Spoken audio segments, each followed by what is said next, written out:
Let's sing He Lives. Hymn number 14, 1-4, He Lives. Nandiyan na po ba ang bawat isa? On the first verse now, sing. I serve a rising Savior is in the world today. I know that He is living, whatever man may say. I see His hand of mercy, I hear His voice and cheer. And just the time I need Him is always near. He lives, Christ Jesus lives today. He walks with me and talks with me along the narrow way. He lives, salvation to impart. You ask me how I know He lives. He lives within my heart. In all the world around me, I see His only care. And fill my heart with glory, I never will despair. I know that He is leading through all the stormy nights. The day of His appearing will come at last. He lives, Christ Jesus lives today. He walks with me and talks with me along the narrow way. He lives, salvation to impart. You ask me how I know He lives. He lives within my heart. Rejoice, O Christian, lift up your voice and sing. Eternal hallelujahs to Jesus Christ the King. I hope I'm more to sing Him, welcome known to find. Another is so loving, so good and kind. He lives, Christ Jesus lives today. He walks with me and talks with me along the narrow way. He lives, salvation to impart. You ask me how I know He lives. He lives within my heart. Let's turn our hymnals to our second song. Sige po, pwede na po tayo makaupo. Let's turn our hymnals to hymn number 98. 98, let's sing Living for Jesus.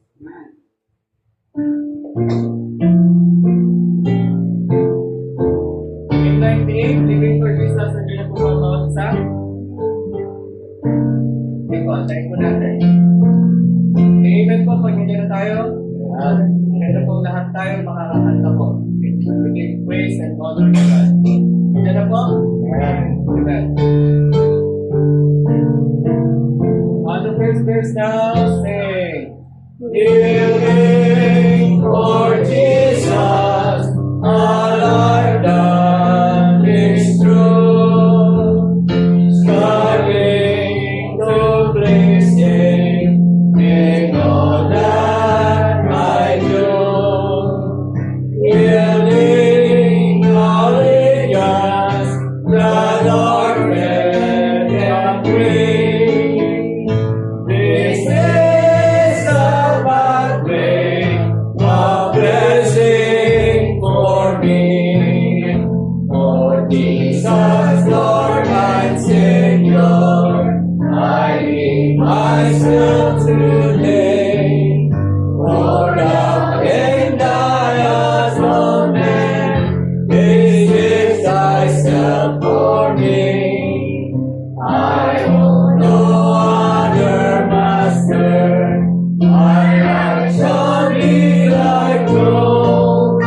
My life I give is for today, oh Christ for me alone.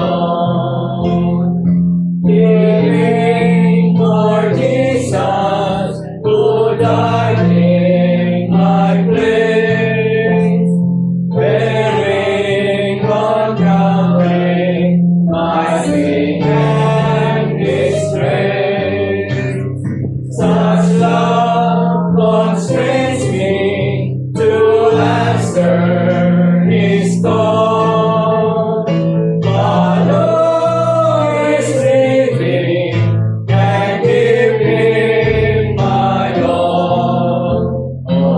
Jesus, Lord and Savior, I give myself today.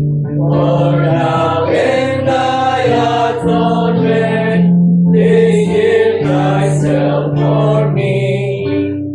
I want no other master, my heart shall be thy throne. My life, my meanings for to live, oh Christ, for me alone. Living for Jesus, wherever I am, knowing His beauty in His holy name, willing to suffer affliction and loss, bringing His triumph apart of my cross. Oh Jesus, Lord and Savior, I give myself today. For now in thy atonement, please give thyself for me. I know no other master, my heart shall be thy throne. My life, my is for to live, oh Christ, for me alone. Living for Jesus, through earth's angels one, my dearest treasure, the life of His mind. Singing the lost ones in the new redeemed, bringing the weary to find rest in Him. Oh Jesus, Lord and Savior, I give myself today. For now in thy atonement, please give thyself for me. I know no other master, my heart shall be thy throne. My life, my needless for to live, oh Christ, for me alone. Amen. Thank you, Brother Aaron, for living for Jesus. Salamat po at ayun po ang napili ng Panginoon na title ng ating pong mensahe. Amen. It's about living for Jesus. Philippians chapter number 1. Suppose that muli happy birthday sa bawat isa. Amen. At purihin ng Panginoon because we have a great opportunity to worship the Lord.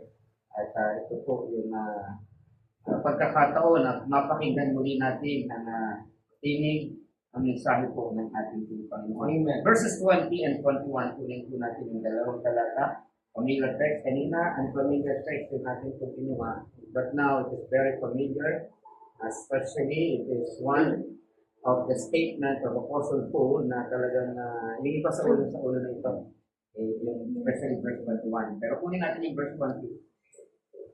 Verse 20 and 21, let us all read these two verses as we study about living for Jesus. So, nandiyan na po ba kayo? Okay. Verses 20 and 21, Philippians 1, ready, begin. According to my earnest expectation and my hope, that in nothing I shall be ashamed, but that with all boldness, as always, so now also Christ shall be magnified in my body, whether it be by life or by death. For to me, to live is Christ, and to die is gain. Tayo po'y manalangin. Dakila naming Diyos, aming amang nasa langit muli, purihin ko o Diyos sa iyong katapatan, sa iyong kadakilaan, at kami o Diyos ay muling lubos na nagpapasalamat sa pagkakataon na muli niyang ibinibigay sa amin, especially in the privilege of Lord, na mapakinggan muli ang iyong mensahe, Panginoon, sa amin. Especially ang mamuhay ay sa iyo, O Diyos, at ang mamatay ay tunay na pakinabang. Kaya, O Diyos, samahan niyo po kami dahil alam po namin, Panginoon, na hindi po namin kayang mamuhay nang wala kayo, Diyos. Kaya nga, Panginoon, salamat po dahil meron po kami panahon upang mabuhay na kasama kayo, mapaglingkod ang buhay na ito, Panginoon, para sa iyong papurihan. Kaya nga, Diyos, muli, salamat po sa bawat sa narito. Pagpalain niyo pong yung salita sa aming mga puso, mahayag po ito nawa sa aming pong mga buhay. Panginoon, salamat po ang lahat ng ito ay hiling namin sa inyo in Jesus' mighty name. Amen. Tayo po makakaupo na. Okay, giving for Jesus. So naalala ko lamang po kanina yung ating pong verse na binasa in the book of Ecclesiastes. Ang sabi po doon, Ecclesiastes chapter 9, verse number 10, whatsoever thy hand findeth to do, do it with thy mind, for there is no work, nor device, nor knowledge, nor wisdom in the grave, whither thou goest. Habang daw po meron tayong pagkakataon na pwede natin gawin sa ating mga kamay, pwede natin ipamuha yung buhay na gusto ng Panginoon, ay atin na pong gawin. Okay? Dahil po, darating daw po yung tiyak na kamatayan. Ang sabi ng Hebrews, it is appointed unto man who wants to die. So kaya nga, habang nabubuhay po tayo, sabi nung Ecclesiastes, live joyfully with thy wife, sabi ng verse number 9. With thy wife, whom thou lovest all the days of the life of thy vanity. Ipamuhay natin. Sometimes, we do live na para bang ayaw natin na mamuhay ng masaya kasama yung ating mahal sa buhay. Kasi alam naman natin, minsan, aminin mo natin o hindi, di ba? Talaga minsan mahuhusay talaga yung kasama natin eh. Di ba, brother? Amen. Mahuhusay sila eh. Amen. Talagang lahat ng laging tama. Kasi laging tama sila. So, we need to live joyfully sa buhay na ito. Okay? So, pero alam mo mga kapatid, when we talk about living for Jesus, some athletes said, goal is life or sports is life. Yung ibang mga atleta nagsasabi, ang kanilang buhay daw ay para sa bola o sa sports na kanilang kinagugustuhan, kinahihiligan. And they give much time, much effort, much praise, much love sa kanilang ginagawa. Kasi nga, yun ang kanilang buhay sa kanila. Okay? Family mindset, family is life. So namumuhay sila according to their own thinking na ang buhay talaga ay para sa pamilya. Pag Sunday, araw ng pamilya kasi Monday to Saturday magtatrabaho and then Sunday, so they belong to his family. Pero alam niyo mga kapatid, yes, when we talk about family's life, they love to do much effort, much time, much value to their family. Nakakalungkot na realidad sa panahon natin ngayon, even sa mga kabataan, o kahit sa mga magulang. Sabi nila, Facebook is life. Messenger is life. So, ganun din po, ginagawa nila, bibigyan nila ng effort, time, value, magbukas ng Facebook, magbukas ng Messenger, rather than the message of God. Kaya nga pag pinag-usapan po, yung tinatawag na living for Jesus, dapat sinasabi natin, Jesus is life. Amen. John 14:6, I am the way, the truth, and the life. No man cometh unto me, but no man cometh unto the Father, but by me. So bilang Kristiyano, bilang mananampalataya, pag sinabing living for Jesus, that's what, ang kahulugan po nito, Jesus is our life. Si Jesus ang ating buhay. So we need to give much effort, much love, much value pagdating po sa Panginoon. Pero ang tanong, are we living for Jesus? Nabubuhay nga ba tayo para sa ating Panginoon? Kaya nga nakakalungkot, sabi ko nga, it is a sad reality that we give much time, nabubuksan po natin pagka po mayroong tumunog lang yung cellphone, di ba?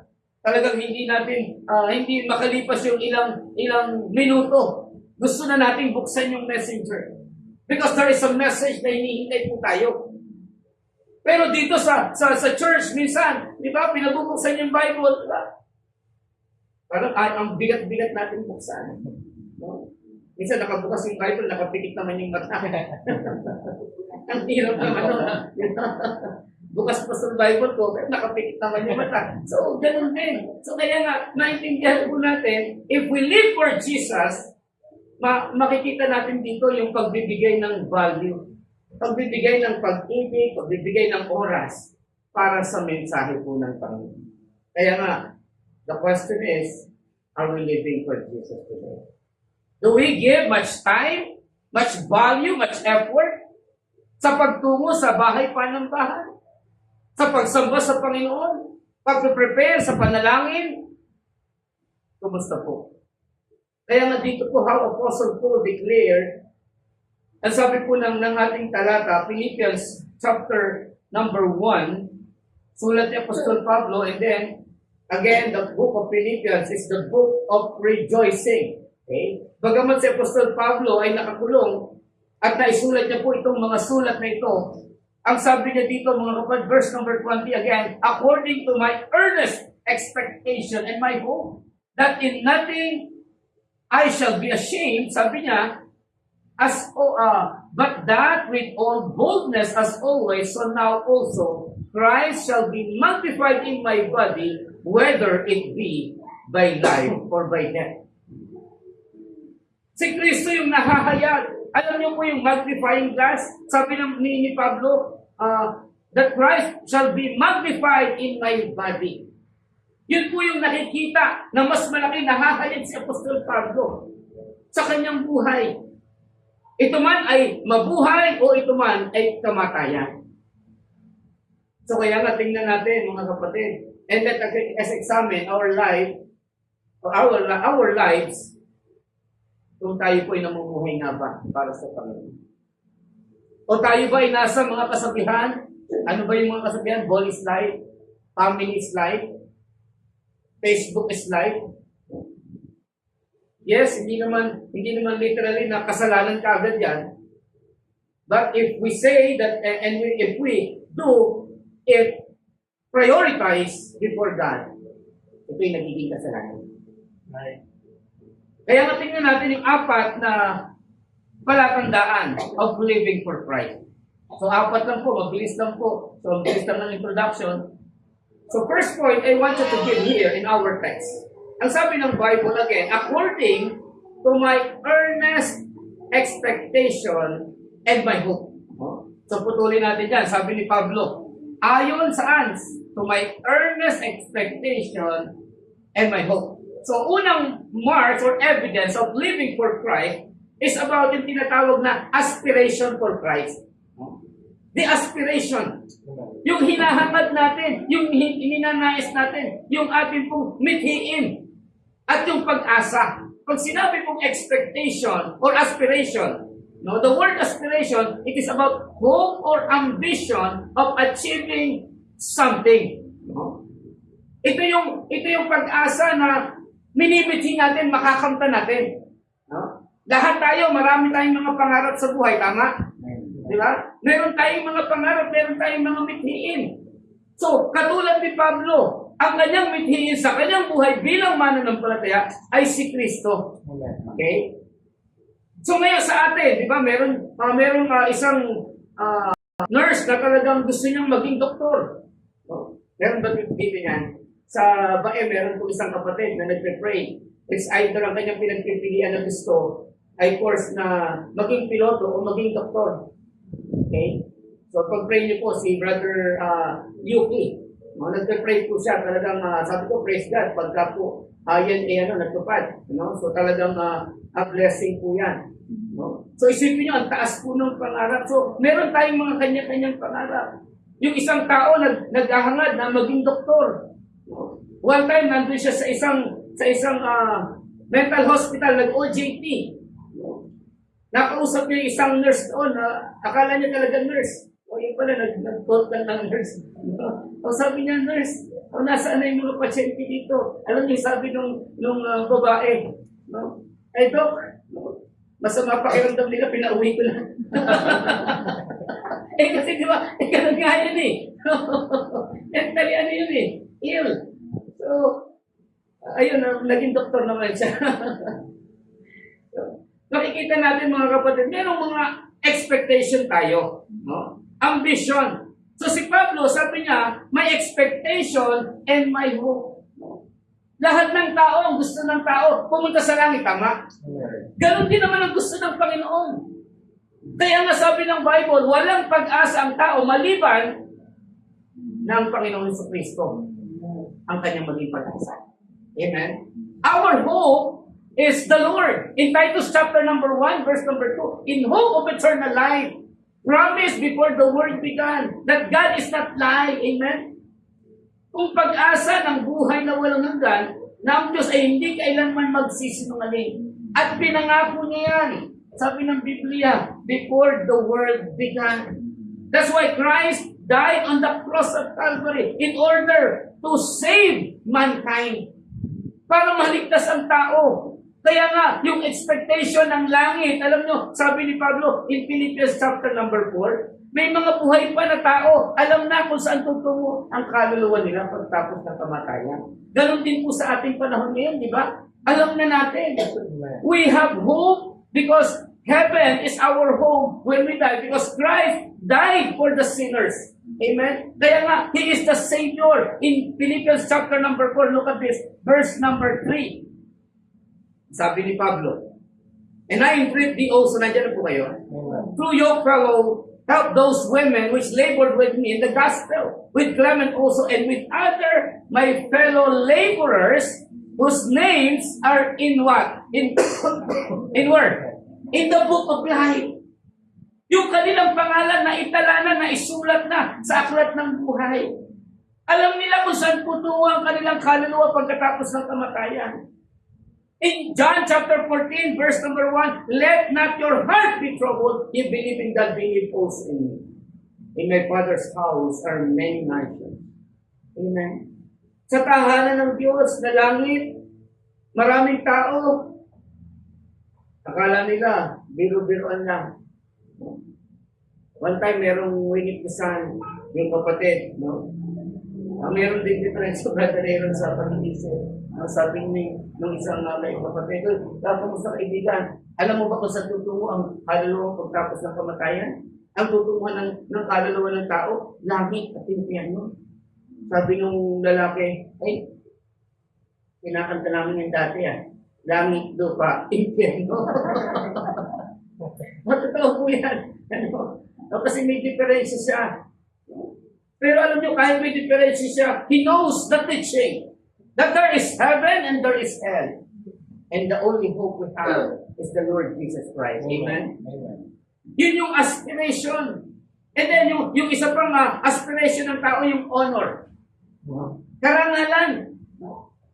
Si Pablo, yun din po ang kanyang aspiration. Hindi lamang po sa pagiging mananampalataya o sa pagiging tao niya nung una, yung pagiging di mananampalataya nung una, kundi nung naging mananampalataya siya, alam niyo, meron sabi ng Biblia. Yung honor, di ba? Ang sabi ng Biblia is 2 Timothy chapter number 4, di ba? Verse 8, henceforth there is laid up for me a crown of righteousness. At alam niyo ba si Pablo po, in 2 Corinthians chapter number 12, tingnan natin saglit. Tingnan natin saglit ang Bible. When Apostle Paul write these things, alam niyo ba na naghahangad po siya ng honor?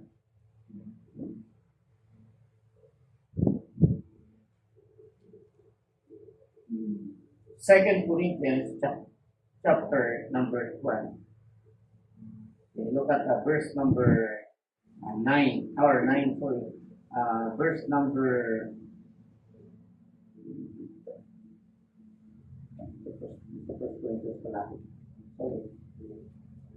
okay. So verse 11. Nandiyan na po kayo. I am become a fool in glorying. You have compelled me, for I ought to have been commended of you. For in nothing am I behind the very chiefest apostles, though I be nothing. Alam niyo, sinasabi po ni Pablo po dito, no? Nagiging mga ko sa paghahangad ng ng honor, ng glory. No? Because alam natin mga kapatid, Apostle Paul did not receive commendation dito po sa church ng Corinto. Kaya nga naisulat niya yung 1 Corinto at 2 Corinto. Sa kanyang pagnanais mga kapatid, na sabi niya, dapat nagmamapuri kayo para sa akin eh. Pero hindi niyo ginawa, sabi niya. At alam niyo mga kapatid, ang ganti pa nila, hindi nga siya tinatanggap bilang apostol. No? Bilang pastor, nagdududa pa sila. Ang sabi nila, ako kay Apollos, ako kay Cephas. At yung iba kay Pablo. No? Tingnan niyo, sabi ni Pablo, mayroong division sa inyo. At yung papuri na hiniintay ko, yung luwalhati, na dapat i-comment niyo ako, pero hindi niyo ginagawa. Kaya pala sabi ng mga pastor, kaya pala yung mga pastor, Brother Aaron, nahihilig mag-basketball. Kasi nga, sa basketball, kung nakachut ka, may papalakpak sa iyo. Nagba-basketball na lang. No? Sabi ni Pablo, I am full in glory. Hindi nyo kinumen yung ginagawa ko para sa Panginoon. The sign of apostleship. Pero sabi niya, though I be nothing. And sometimes, yes, the aspiration of everyone, not only heaven, but also on earth. And not only that, their aspiration also is about yung tinatawag na happiness. Kasiyahan ng puso.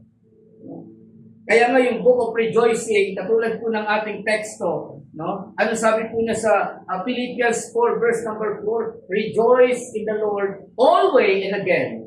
I say rejoice. Most people, ang gusto talaga, syempre, maging masaya. Sino bang tao dito na ayaw na maging masaya siya? Di ba? Alam natin, mga kapatid, this life is full of sorrow. Few of days and full of sorrow, sabi po ni Job. Bagamat siya po ay nakaranas ng karangyaan sa buhay, pero nung sinubok siya ng Panginoon, sabi niya, a man that is born of a woman are of few days and full of trouble. Punong-puno ng kagulumihanan. Kaya nga ang taong gusto ng tao palagi, yung kasiyahan eh. Ang problema, yung kasiyahan, hinahangad ng tao sa pamumuhay ng makamundong bagay, sa makamundong bagay. Right? Pero alam natin mga kapatid, even in the book of Proverbs, alam nyo, sabi ng Bible, a merry heart doeth good, like a medicine. Kaya nga, hindi ko mawari na gusto ko palaging masaya kayo.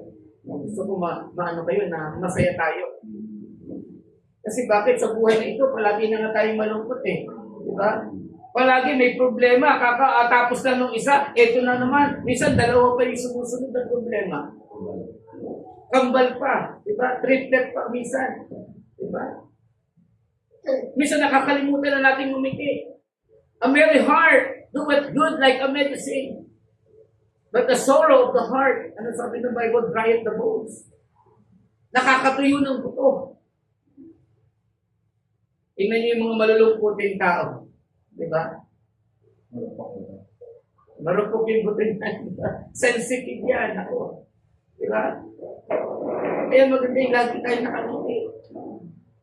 Pag tinanong ko, bakit ka nakikita? May problema ako. Huwag naman gano'n. Delikado yun. Delikado naman yun, di ba? Pero alam niyo mga kapatid, this is the aspiration. Pero alam niyo yung tingkuhangat ni Kristo sa atin eh. Yung tayo po ay magkaroon ng tunay na kagalakan para sa Panginoon. At yan po ay yung pamumuhay kay Kristo. Yan po ay pag namuhay tayo kay Kristo, sabi nga ni Pablo, for to me, to live is Christ and to die is gain. Paano niya sabi na masaya yung buhay niya, ay nasa kulungan siya? Alam niyo, kahit po nasa kulungan siya, siya ay masayang naglilingkod sa Panginoon. Meron pong isang kapatiran dun sa bae, na alam niyo, ang prayer niya, kakaiba. Gusto niyang maglingkod sa Panginoon. Nag-confess siya sa akin na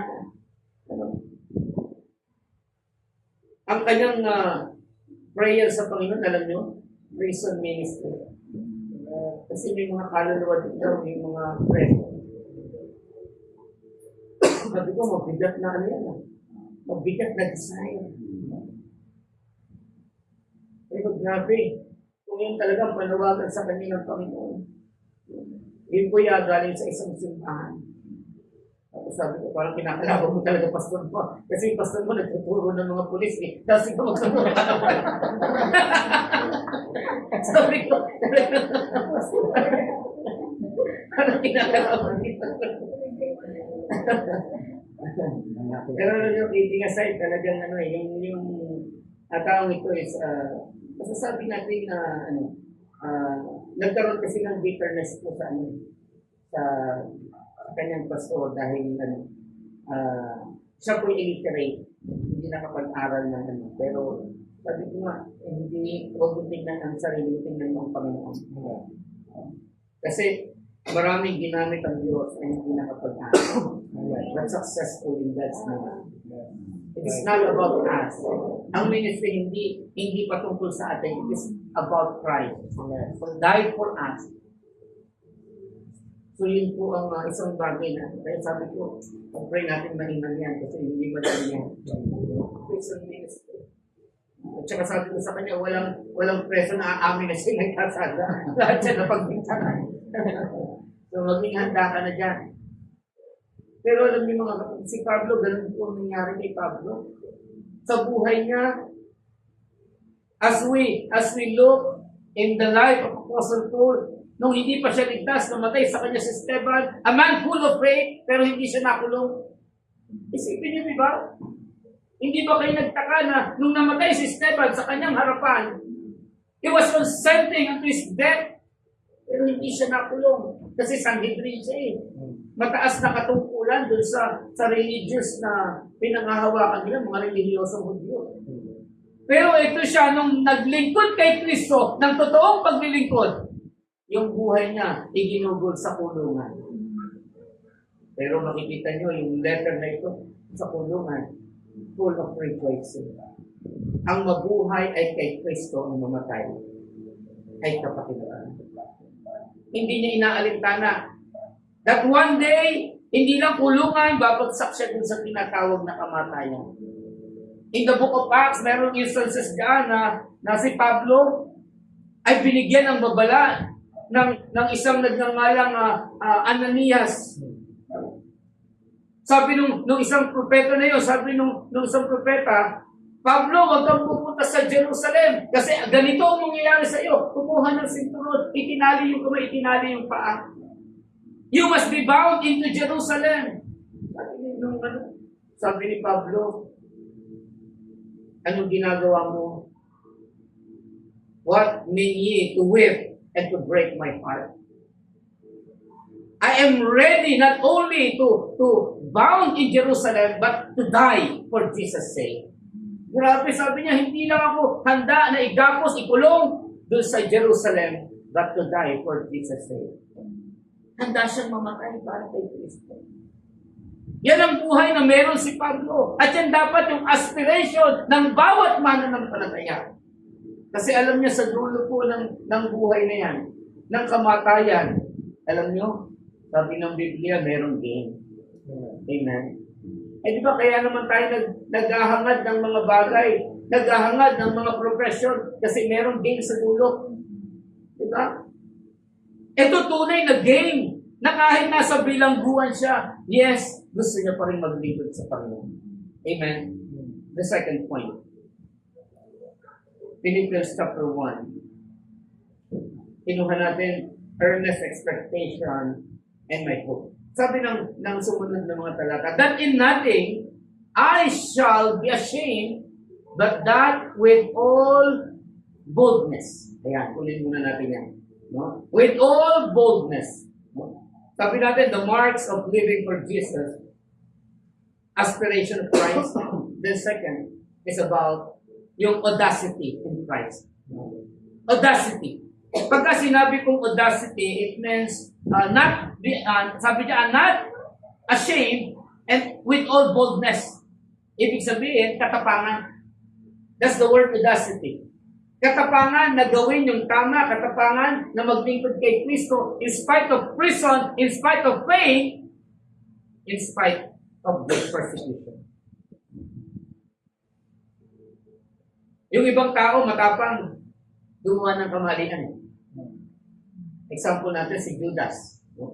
Si Judas, bumalik pa sa Panginoon talaga, no? Grabe. Bumalik pa sa Panginoon at ipinagkanulo ang tagapagligtas. Ang tawag ko dyan, audacity. Hindi audacity. Audacity. No? Hinudas ang Panginoon, pinagkanulo niya. No? Matapang gumawa ng kamalian. Having boldness. Na talagang grabe. Kahit mali. Ano yung gagawin? Minsan may mga bagay na mali. Ang dali natin gawin. Pero pag bagay na tama, di ba yung ilang mga yung ilang mga candidate for baptism, no? Yung iba, nahahadlangan sila. Nahahadlangan sila kasi tatanong ko na sa nanay ko. Tapos sabi ng nanay, huwag ko itong papabaptize niyan. Natatakot sila na gumawa ng tama. Pero saan ka? Pag gumagawa ng mali, hindi nagpapaalam sa nanay at sa tatay. Nakuha niyo yung point, di ba? May tapang na gawin yung mali, pero walang tapang na gawin yung tama.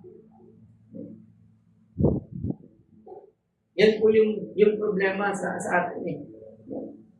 Si Pablo in Romans chapter number 7, pinaliwanag niya. Even sa kanyang kagustuhan na gawin yung tama, sabi niya, hindi ko matagpuan. But sin that dwelleth in me, yun yung nangyayari, yun yung nagagawa niya. Yung mga bagay na ayaw niya, yun yung nagagawa niya. Sabi niya, who shall be able na malagpasan ang mga in the body of this death? Struggle din po si Pablo. Yung isang matanda, malabo na yung mata. Naku, talagang gusto niya pumunta sa isang museum. Ang daming mga andun, so pumunta siya. May kalabuan na yung mata niya. Naku, alam nyo, nilabas niya yung tapang niya doon. Biglang sumigaw, ang tahimik ng museum. Ang daming tao, pero napakatahimik. Sabi niya, ano bang klaseng painting ito? Napakapangit. Oh, grabe, nagsisigaw. So, inaano siya, inaawat siya nung producer, inaawat siya nung babae. Sabi niya, sir, ano problema? Bakit po kayo sumisigaw? Bawal po dito ang maingay. Ang pangit ng painting na ito, ang tapang magsalita ng lalaki na matanda. Ang pangit ng painting na ito, bakit inilagay niyo dito? No? Sir, salamin po yan. Grabe kasi patay. Salamin po yan. Kala niya painting. Siya pala yung ang tapang-tapang magsalita. Ang minsan matapang yung mga tao gumawa ng mali. Pero sa paggawa ng tama, hindi masumpungan. Where is the source of his audacity? Saan ba nanggaling yung tapang ni Pablo? Dito po sabi ng Biblia, yung tapang ni Pablo, sabi niya, for to me, to live is Christ, and to die is gain. Saan nanggaling yung tapang niya? Alam niyo kung saan? Sa kanyang pagtitiwala sa Panginoon. His trust, his confidence toward God. Na yung tapang na meron siya, mga kapatid, ipangaral. Alam niyo, nung araw na naligtas siya, saan siya nangaral? Doon sa mga kasamahan niya sa Sanhedrin. In the synagogue where he was before, ipinangaral niya that he is the Son of God. Grabe yung tapang ni Pablo. Kaya kahit na mabilanggo yan, mga kapatid, because his trust is in the living God, alam nyo, he has great confidence. Doing something great. To live for Christ and to die is gain. Dahil nagtiwala si Job, di ba? Ano sabi ni Job, yung kanya isang ano sabi niya? Ang sabi ni Job, though he slay me, yet will I trust in him. Kahit patayin ako ng Diyos, mananatili pa rin yung aking pagtitiwala sa Kanya.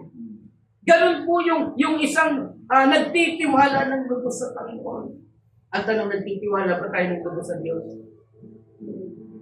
Audacity, his trust, and he know not only his trust, but also his triumph. Alam niya na magtatagumpay siya, kaya nga sabi niya, to live is Christ and to die is gain. Mamatay man ako, mayroong tagumpay. Tingnan nyo ngayon mga kapatid, bakit tayo narito? Bunga tayo ng ministeryo ni Apostol Pablo. Amen? Diba? The apostle to the Gentiles. Tayo po yung nabahagihan ng inabot ng Ebanghelyo ni Kristo sa pamamagitan ng pag-abot ni Pablo sa mga hintil. Amen? Nandiyan pa po ba tayo? His triumph. Kaya nga kahit patay na siya, yung pakinabang, namumunga pa rin ang namumunga bilang mananampalataya. Yun yung gusto ng Panginoon. Katulad sa atin, di ba kaninang umaga, pinaalalahanan tayo ng Panginoon. What we do today has a great impact for tomorrow. Sa ating mga anak, magiging apo-apo sa ilang saling lahi. Kaya nga napakaganda sa panahon natin, ano man ang bagay na gustong pagawa ng Panginoon sa atin, especially to live in Christ, ay meron pong tunay na katagumpayan. Amen. His triumph, and also, yung pangatlo, His trophy. Yung kanyang gantimpala. No, binanggit na natin, di ba? Kasi sabi ng 1 Corinthians, your labor is not in vain. Yung iyong pagpapagal. Ano man yung ginagawa natin, simpleng bagay man yan. Isipin man ng iba na simple lang yan. Pero sa Panginoon, hindi yan mawawala ng kabuluhan sa Diyos. Simpleng pagwawali, simpleng pagluluto, paghuhugas ng plato. No? Sabi ko kay Mrs. yung iba na paghugasan nila. Para kang may third eye. Ikaw lang nakakakita ng hugasan.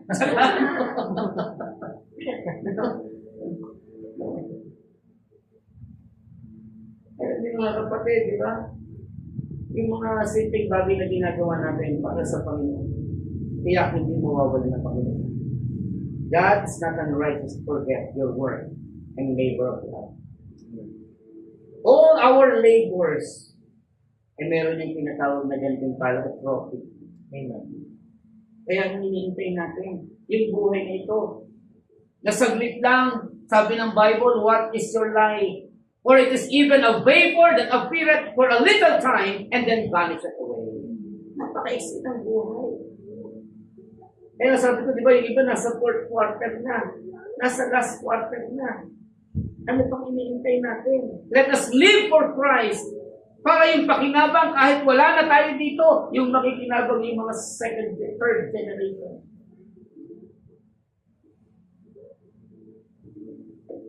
Doon natin gamitin yung tapang natin. Huwag natin gamitin yung tapang sa ibang bagay, sa maling bagay, sa tamang bagay. There's a great competition. Nangyari po yung talagang competition ng mga matatapang. Yung isang hari na pilyo. No? Meron siyang swimming pool at nilagyan ng mga talagang gutom na mga buhaya. Yung swimming pool. At ang sabi niya, sino mang tao, sino mang lalaki ang makatatawid dyan sa swimming pool na yan? No? Sino matapang na lalaki makakatawid dyan sa swimming pool na punong-puno ng mga gutom na buhaya? No? Ang kanyang kahilingan at kalahati ng aking kaharian ibibigay ko sa kanya. O kaya magpapangasawa niya yung aking anak. Aba, wala halos magtangka. Abay, gutom yung mga buhaya eh. No? Mga 20 buhaya yung nilagay doon sa swimming pool ng mga gutom. Aba, maya-maya biglang may splash ng tubig. May lumalangoy. Talagang kinakagat ng buhaya pero hindi na pupuruhan. Nakatawid. Grabe. Alam niyo, sabi ko nga rin sa kanya, talagang napakatapang mo. Isa kang matapang. No? Humiling ka, ano man ang kahilingan mo, kalahati ng kaharian ay ibibigay sa iyo o kaya yung aking anak mapapangasawa mo. Sabi niya, isa lang ang kahilingan ko. Sabihin niyo kung sino nagtulak sa akin.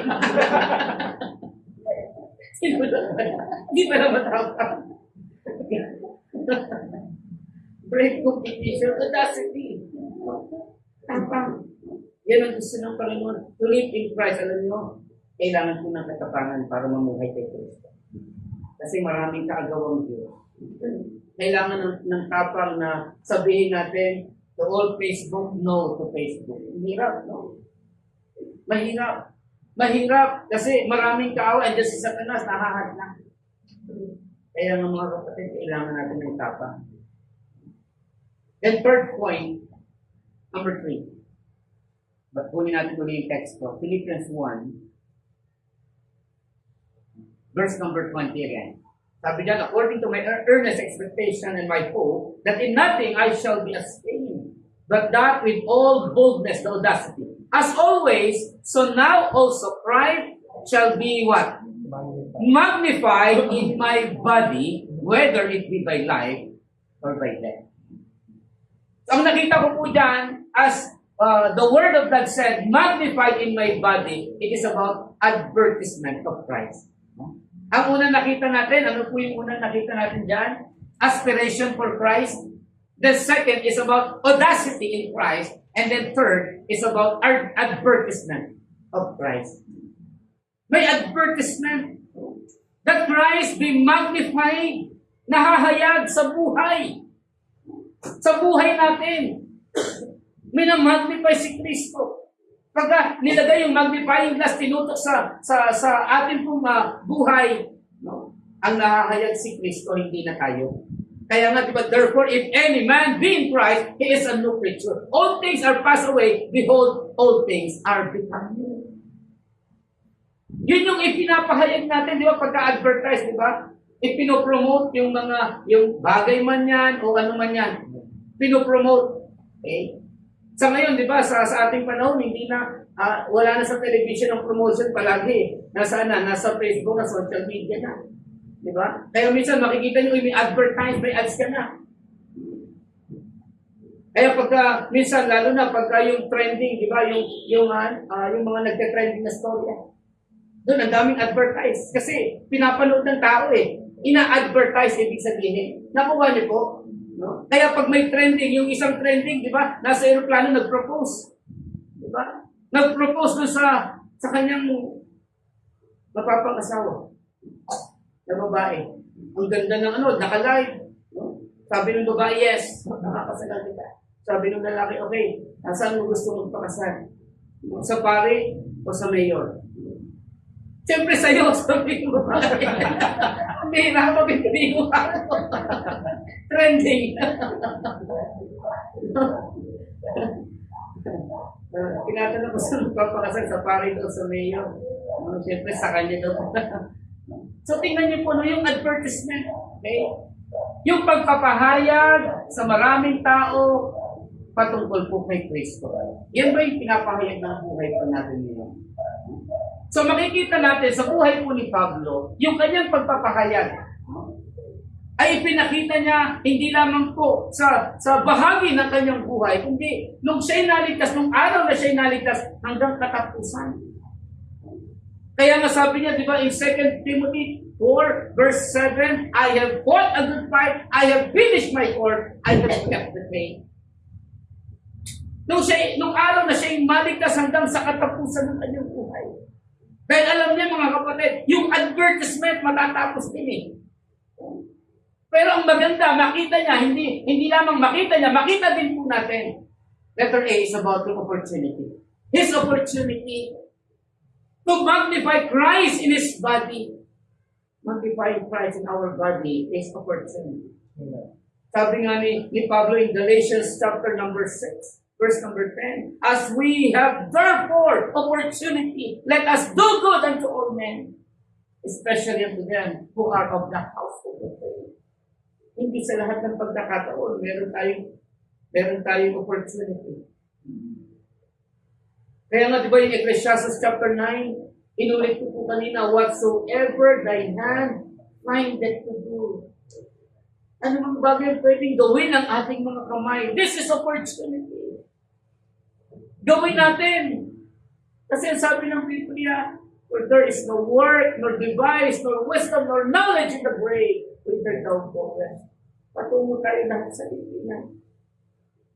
Pero ang kagandahan, mga kapatid, if we use that opportunity to advertise Christ, alam nyo, sabi ni Pablo, di ba? Death is gain. May pakinabang. Amen? Kapaki-pakinabang ang buhay na ito. So his opportunity to advertise Christ. His opportunity na gawin ang mga bagay para sa Panginoon. Because hindi lamang po opportunity ang makikita natin sa buhay niya. Also, his objective. Hindi lang yung pagkakataon, yung kanyang motibo, yung kanyang objective, yung kanyang goal. And his goal is to glorify God. sa kanyang buhay. Kaya sabi niya, 1 Corinthians 10:31, ano sabi ng Bible? Whether therefore you eat or drink, or whatsoever you do all, to the glory of God.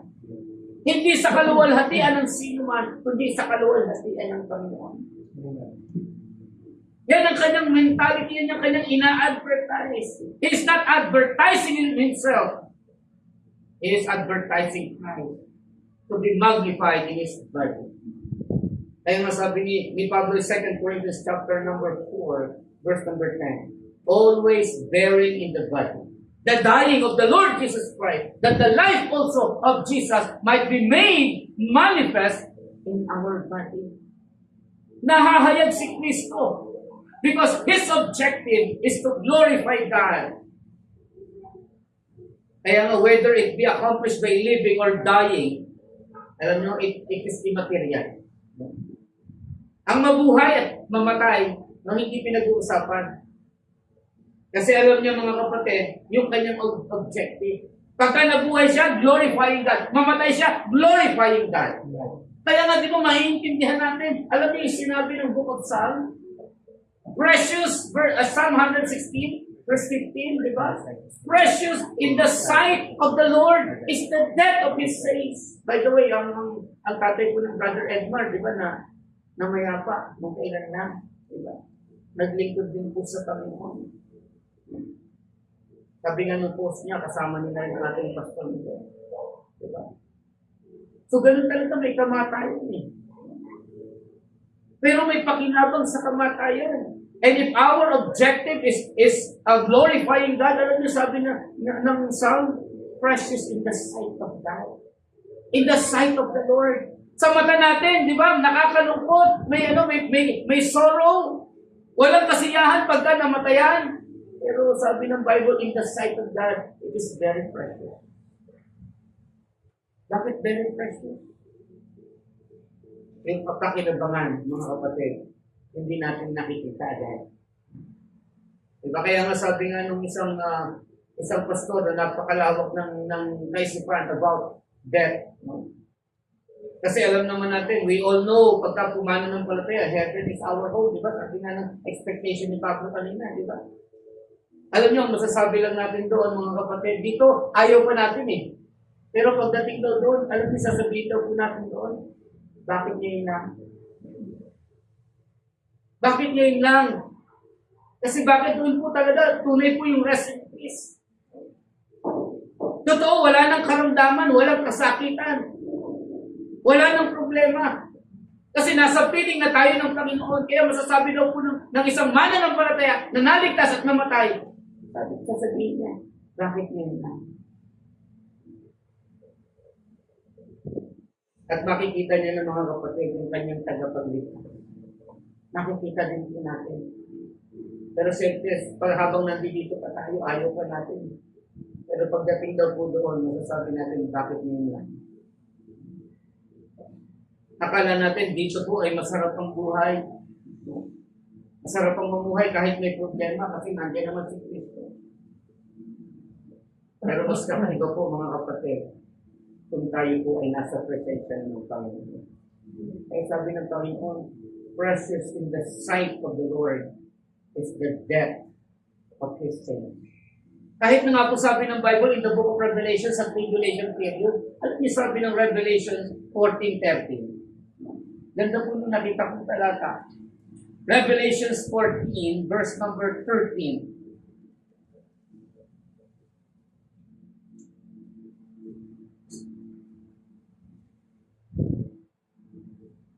Nakita niyo na po?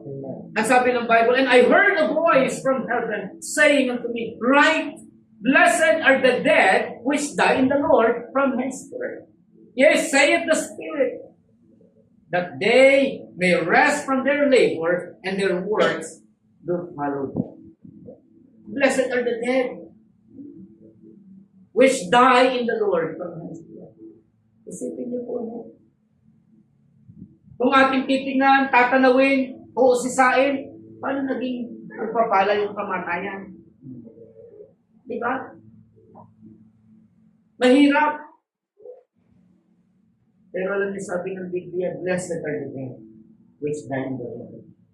Katulad ng sinabi ni Pablo sa ating teksto, for me to live is Christ and to die is gain. Kapakinabangan. Dahil walang ibang objective kundi ang luwalhatiin ng Diyos. So his opportunity, his objective, yun po yung advertisement of Christ and also his obedience. No? Yung kanyang pagsunod. Grabe yung pagsunod ni Pablo sa Panginoon. In heavenly calling as the Lord placed him in harm's way, even in harm's way. But he called himself, alam niyo tawag niya sa kanyang sarili, in the book of Philemon, a prisoner in Christ Jesus. He is a prisoner in Christ Jesus. Pero kahit nga nasa bilangguan, nandun pa rin yung pagsunod niya eh. Isang napakahirap na panalangin ng isang kapatid. Hindi, nabigla po ako na gano'n siya. Nagsabi siya sa akin ng gano'n. Na siya, yung desire na meron siya, ay desire para abutin ng mga prisoners. Siyempre alam natin ng mga prisoners, talagang yung iba, yung mga kaso niya, talagang grabe, kung ilan na yung pinatay nila. But his heart, yung kanyang puso, kita ko, may iyak siya nung siya nagsabi sa akin. Na, Pastor, ito talaga yung burden ko. Nasiran o mag-minister sa mga preso. Sabi ko, pag-pray na lang muna natin yung kapatid.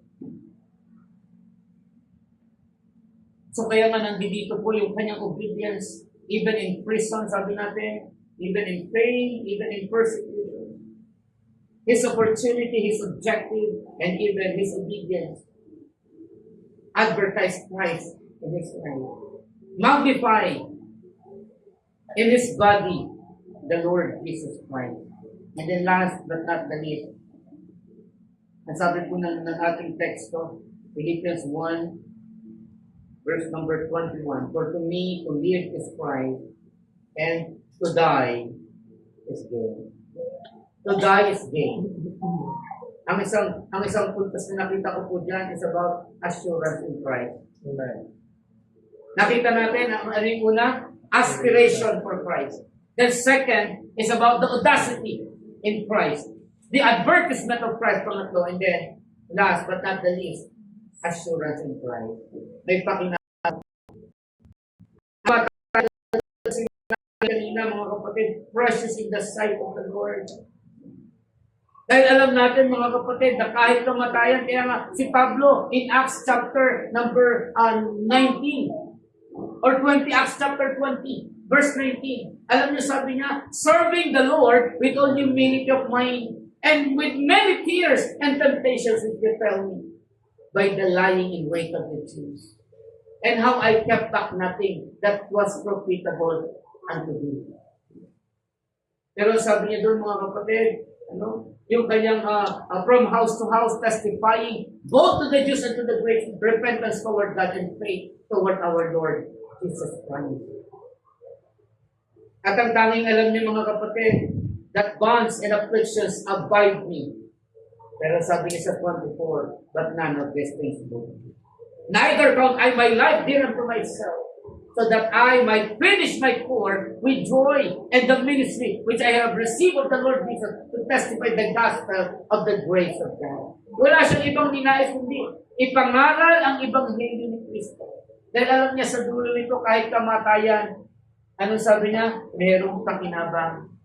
Alam niyo yung pakinabang? Letter 8, pictures of blossom. Larawan ng pamumulaklak.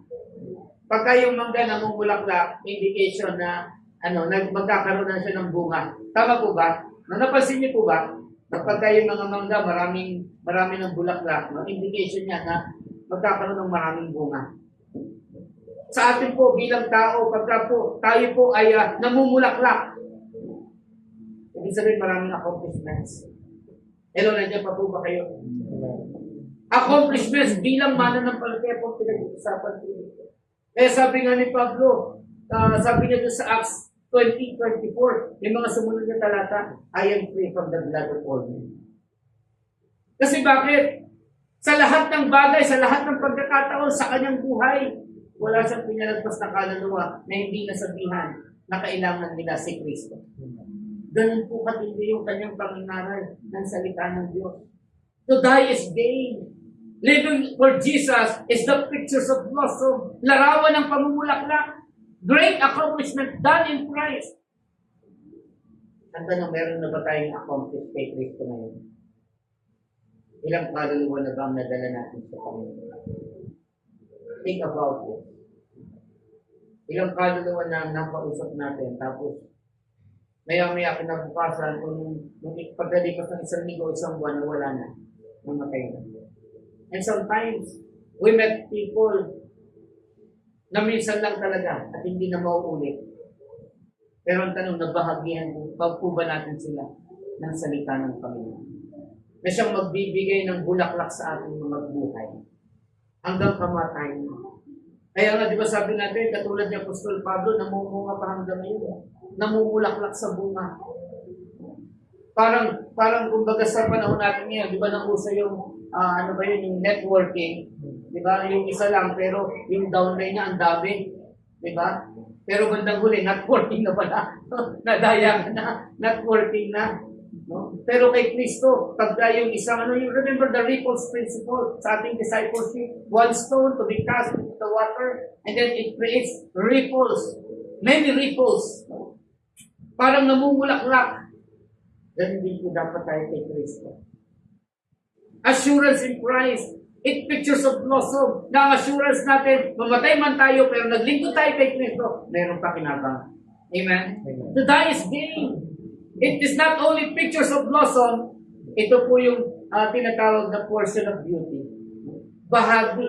O yung isang napakagandang bahagi ng buhay natin. Remember, nung nakarang Sunday, we preached, we talk about, di ba, yung coat of many colors. Coat with flying colors. Di ba?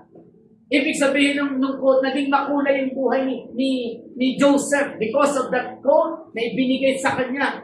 But it is not signify of favoritism, but it is signifies the favor of God in everything we do, especially when we do it right. May sukli, may gantimpala palagi ang Panginoon sa paggawa natin ng tama. Katulad nung kaninang umaga, di ba? Yung mga Rechabites gumawa ng tama sa harapan ng Diyos. Ano nangyari? Yung kanilang faithfulness nagbunga. Walang panahon na kung saan merong mananampalataya na titindig at maglilingkod. Galing po sa mga Rechabites. Ganun din po sa atin dito, mga kapatid. Yung paglilingkod po sa Panginoon, assurance na meron po tayong pakinabang. And this is the portion of beauty na meron po tayo. Nagiging maganda yung buhay natin pagka tayo po'y namuhay kay Kristo. That's the assurance we have. Pastor, ano bang ganda? Si Job, ang ganda ng buhay ng una eh. Pero mas naging maganda yung buhay niya. Alam niyo ba nung katapusan? Pag binasa niyo yung Book of Job, sa kalagitnaan may struggle. Pero alam niyo, sabi niya, things too wonderful for me, which I knew not. Nung umpisa, hindi ko maintindihan. Pero nung kahuli-hulihan, alam niyo, yung kanyang pagpapala, dinob din ng Panginoon. Basahin niyo po yung Bible. No? Basahin niyo po yung Job chapter 42. At yung Job chapter number 1. Yung kanyang pagpapala noon, dinoble po ng Panginoon maliban sa kanyang anak na 10. 10 pa rin. No? But they were fairest among the people of the land. Grabe. Pinakamagagandang mga tao na nabuhay nung panahon po ni Job. Yung kanyang naging mga 10 anak. No? Pero siyempre, hindi naman sinabi ng Bible na binago yung kanyang asawa. Si Mrs. Job pa rin. Yung kanyang marahil naging asawa pa rin. Hindi hiniwala yan. Kahit sinabi niya, ikaw ay nagsasalita ng katulad ng isang mangmang. Katulad ng isang hindi mananampalataya. Pero sabi ng Bible, yung kanyang buhay, naging makulay, naging maganda. And that is the portion of the beauty. Lalo din sa ating panahon, when we live in Christ. Amen? Saan tayo nabubuhay ngayon? At alam nyo, sabi nga nung kanta, mga kapatid, not only it pictures of blossom, the portion of beauty, but also, sabi ng awit kanina, it is the pathway of blessing. Pagka tayo namuhay kay Kristo, ito yung landas ng pagpapala. Pagpapalain tayo ng kasi ang pangako ng ating Panginoon. Again, katulad po ng mga naunang mananampalataya, hindi hinayaan ng Panginoon na yung kanilang buhay ay maging masayang lang. Ito'y pakinabang sa bawat isa, sa bawat mamumuhay kay Kristo. Yung pagsuko ng buhay sa Panginoon. Alam nyo, nung una hindi ko po maintindihan ng Panginoon. But one thing I know, pinatawag ako ng Panginoon. Not knowing na ako po ay gagamitin ng Panginoon sa dalawang gawain. Hindi ko alam, dinala ko sa Morong Street Church. Unang-unang hinawakan ko doon. May street talaga. Hating simbahan. Nakaroon natin mga kapatid, ang daming nangyari. But to make the long story short, isa lang ang alam natin, ang mabuhay ni Kristo, ang mamatay ito pakinabang. Pakinabang. The pathway of blessing. Landas ng pagpapala. Nalala ko nung unang nagbasa ako ng Bible. May mga ano pa yun, may mga, parang standard din kung nagbabasa. Salamat na lang, meron tayong teacher dito. No? May teacher in English. Parang lesson. Unti-unti tayong natututo kasi bakit? Alam natin hindi na tayo ang Panginoon na itong gumagamit sa atin. One thing is for sure. That great pathway is the pathway of blessing. Living for Jesus is something na talagang makikita natin katulad ni Pablo. Meron pong assurance na tayo po ay magkakaroon ng kapakinabangan. Kapakinabangan hindi lamang sa buhay na ito. Hanggang kamatayan, magpapatuloy ang gawain ng Diyos. Amen? Hindi natin alam. Si Sandra, tatawagin niya kung saan. Diba? Yung aking anak, nakaredy na rin po yan. Si Justin, nandun doon, nakaredy na rin. Tapos yung isa, sa prison ministry. Kaya kung nakukulong kayo, magkita na lang kayo. Diba? Isipin niyo, diba? Ang daming potentials. Kaya mga kapatid, huwag natin hayaan na hindi tayo mamuhay kay Kristo. Living for Jesus. Makikita natin mga kapatid, yung mga palatandaan. Aspiration for Christ. Yung tapang kay Kristo, the audacity in Christ. The advertisement of Christ. And last, the assurance of Christ. Katulad ng sinabi ng mga athlete, ball is life. Nabubuhay sila sa bola. Sa sports. Katulad ng sinabi ng family man, family is life. They give effort, they give time, value. Kasi doon sila nabubuhay. Magkagayon din dapat tayo na dapat mamuhay kay Kristo. Jesus is our life. So we need to give effort, time, and value to our Savior, Jesus. And then do we give value, effort, and time for our Lord? Kahit yung natin ito ngayon. Kahit yung manalangin, dakilang Diyos, muli salamat po sa oras nito. Thank you, Lord, for the message that you gave to us, Lord.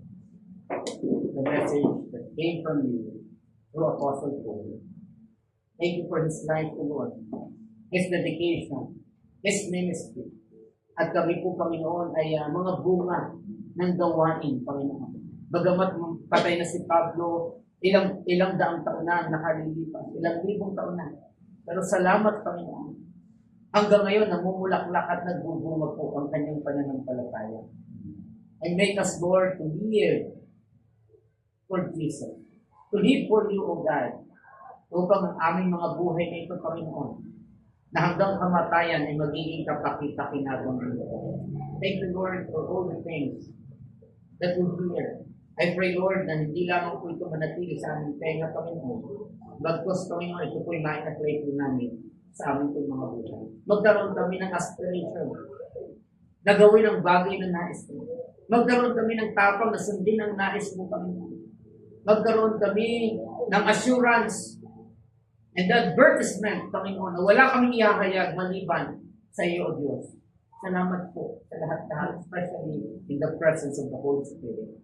Even in our invitation, Lord, patuloy po kayong mangusap. Sabi niyo po, yung mga na give us the conviction, Panginoon, to the Holy Spirit as they heard and listened to the sounds, Panginoon, of invitation. In Jesus' name we pray. Habang tayo pinakayuko, nakapikit, may na lang po ang invitation natin para sa ating mga mananampalataya. Tayo bilang mananampalataya ay meron tayong mga hinanais, hinahangad. Pero ang tanong, ito ba ay naka-align sa kalooban po ng Diyos? Ang mabuhay ay kay Kristo, ang mamatay ay pakinabang. Ang sabi po ng mensahe namin, yung mga atleta nagbibigay ng time and effort, value sa training, dahil alam nila, sabi nila, namumuhay sila para sa sports. Sa isang family man, nagbibigay sila ng oras, mahabang oras. Sinusulit nila yung opportunity to help their family because they gave much value to their family. Natandaan natin, masigit pa sa sports, masigit pa sa pamilya ang Diyos. Ang Diyos na nagligtas po sa atin, ang Diyos na naglikha sa atin, nagbigay ng pamilya. Pero ang tanong, ito ba'y binibigyan natin ng mas mahabang oras at panahon? At ang sinasabi natin is living for Jesus. Kumusta ang buhay natin bilang mananampalataya? Hindi ko alam kung paano kinausap ng Diyos ang ating mga puso. Living for Jesus is something na kung saan maunawaan natin that there's gain. It is profitable. Bakit tayo magbibigay ng oras na hindi kapaki-pakinabang ng buhay? Samantalang may buhay na nais ang Diyos para sa atin at maging kapaki-pakinabang ito. Kaya nga, ang hamon sa atin ng Panginoon, do you live for Jesus? Ikaw ba'y namumuhay na kay Kristo? Kung hindi pa huli ang lahat. Ito yung pagkakataon. Kung kinausap ka ng Panginoon, here is the altar. Here is the altar. Do you live for Jesus? Saan ka nabubuhay ngayon? Saan tayo nabubuhay? Sa mga bagay ba ng mundo? Sa pakinabang ng mundo na temporary? O sa eternal value na gusto ng Diyos na ikaw makamtan din natin? Hindi ka kapatid, meron kong gusto nilapit sa Diyos. Kapag pinakinggan natin, tinig pa niya, ilapit tayo sa Panginoon. Pray for that. Lord, I want to live for Jesus. Yan ba ang yung panalangin kapatid? Dali ka. Ito sa altar. Nasama tayong manalangin. God bless.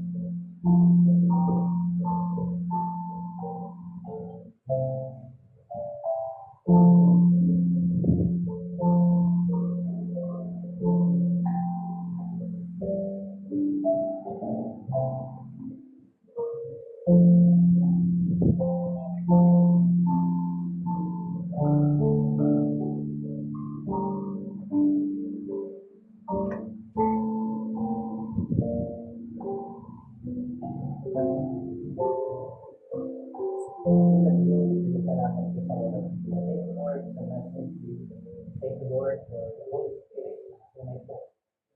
Ngayong aming Diyos, salamat po sa pagtuturo, sa pagbibigay ng unawa, Panginoon, sa amin. At we live for Jesus, Lord. Habang kami, Panginoon, ay nagbubuhay, nawa, Panginoon, ay patuloy namin dapat magkaroon ng katatahan, aspiration, and even the advertisement to magnify our God. And even, Lord, we have assurance. Thank you, salamat po. Thank you, Lord, for your message nila. Nawa, Panginoon, na yung mensahe ay lalo pang magbigay sa amin ng paalala sa buhay na ito, Panginoon, na napaka-isip. Ay magkaroon ito ng halaga at pag magbibigay ng halagang oras para sa iyo. Thank you, Lord. Salamat po sa lahat. Pagpalain ko ang iyong mga anak. Thank you, Lord, for all the victory ay binigay ko sa pag-abot Panginoon pagsamba. Salamat po sa iyong mga anak na lulapit sa iyong altar, ang dalangin, ang bawat siya nagkakalaga ng kanilang puso, ng kanilang buhay. And so what gain the Lord in our life? At kahit sa mga kahit pa, hindi namin katatakutan because truly to give His Christ and to die is the thank you, Lord, sa mga kakalaga ko ay pinagnawa niyo sa aming Panginoon. Na ang buhay na ito, Panginoon, ay napakisip. Pero ito magiging mahalaga once we give value in our Lord and Savior Jesus Christ. To live with Him, Lord, sa panahon ito, na kung saan ay napakamapangalit. Kaya mga salamat po, pagpalain po ang aming mga kaibigan, pag-ulit po yung Panginoon, according to your perfect will. Italangin namin sa pangalan po ng aming Panginoon. Amen.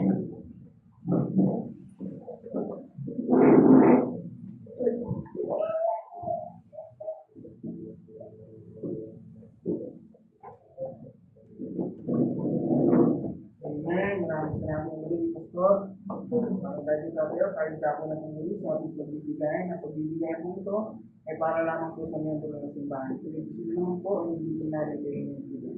According to 2 Corinthians 9:8, and God is able to make all grace abound toward you, that He always live in all sufficiency, in all things, may abound to every good work. Kaya po maraming ng Diyos, muli maraming salamat po sa inyong biyaya sa oras na ito, sa bawat isa po namin.